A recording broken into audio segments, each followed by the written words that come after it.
Does presence require us not to be too excited about something? Is presence serious? Don't laugh.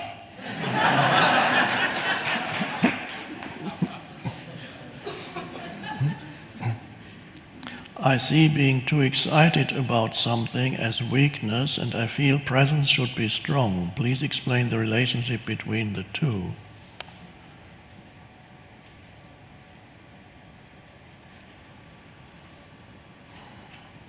No, well, presence does not require you to be not to be excited about something. It doesn't require anything.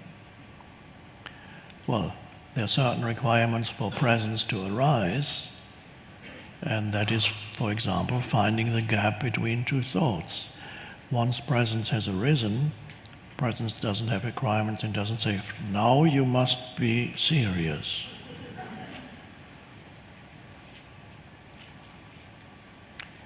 There's a related question, but I don't know where it is. It's sometimes nice to answer two questions in one answer.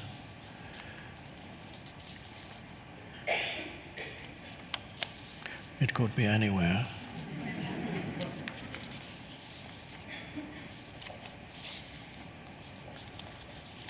Well,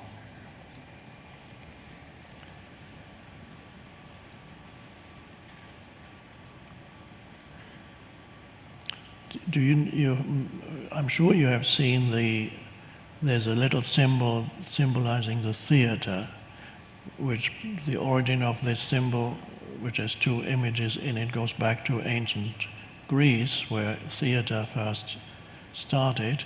The actors in ancient Greece wore masks, and there was a mask for a smiling mask, and there was also there might have been others too, and there was the sad or miserable mask. And traditionally, to symbolize, you can even see it at the entrance to some theaters, you have the two masks, a smiling mask, and next to it, a miserable looking mask. And that symbolizes comedy and tragedy. And so the excitement that you mention here would be the smiling mask. Oh, it's all going so well. It's great, I got it. Are you excited about going to Costa Rica? Somebody asked me, and I said, no.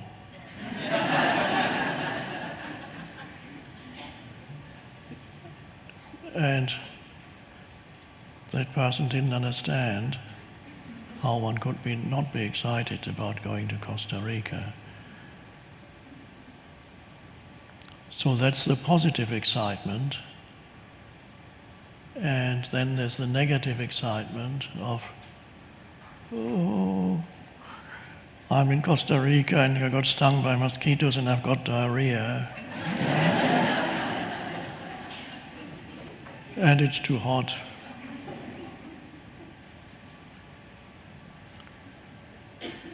And there's the drama, that's also an excitement, the negative excitement of drama. Oh, what he did to me, what you do, I won't forget that. Oh.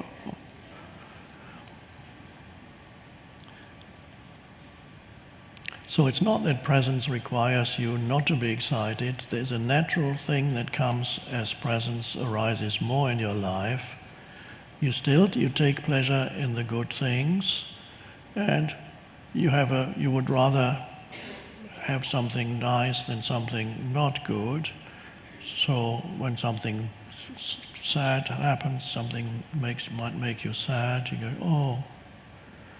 But there's no longer these extremes. That is an overvaluation of conditions, circumstances, an overvaluation of circumstances in your life, either on the positive or on the negative. Now I'd like to think you of a third image, because we have the smiling and we have the miserable mask. and that is the good Buddha images, and you might have seen some on the good Buddha statues or paintings. And as you may remember, I mentioned what that really represents is not a person who lived 2,500 years ago. It represents a state of consciousness. And on the good paintings and the high quality inspired statues, the Buddha always has a slight smile on his face. It's not the big smile of the happy mask, but it's a hint of a smile.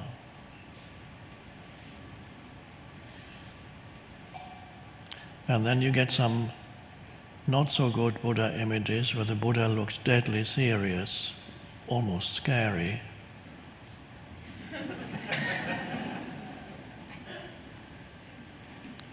So that hint of a smile of the Buddha points to another state that is neither the positive excitement nor the negative excitement of drama. It's something deeper, that again we come back to the vertical dimension. The Buddha is a state of consciousness, the awakened state. The word itself means to be awake, to the awakened one, the one who is awake. And that's you. So the vertical state is the state of depth, and when you're rooted in the vertical, you're not swayed so much anymore by either when something good happens, you go, and when something bad happens, you go. You still appreciate the good, and when the bad comes, you accept what is, and you can enjoy the good, and you can accept the so-called bad. And it's not even good and bad anymore if your mind doesn't label what happens in your life. It is, this moment is as it is. And so I can enjoy going to Costa Rica and being here, and even to some extent look forward to going there, a little bit. And at the same time, or more fundamentally, be rooted in that deeper sense of presence. And out of that arises that strange thing or no thing that causes the Buddha to smile. And that's a kind of flow of joyful aliveness.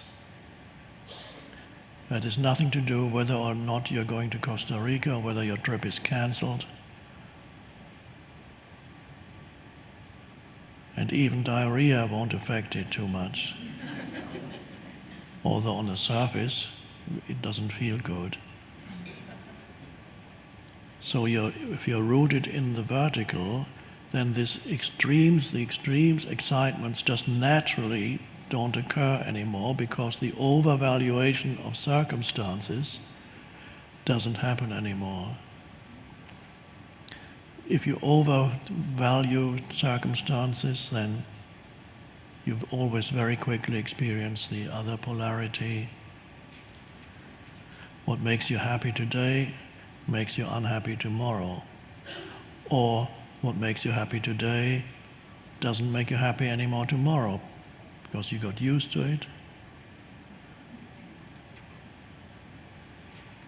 Or, as very often the case, a mental projection of what is going to make you happy, when you achieve it, doesn't work. Or if it works for just a short time.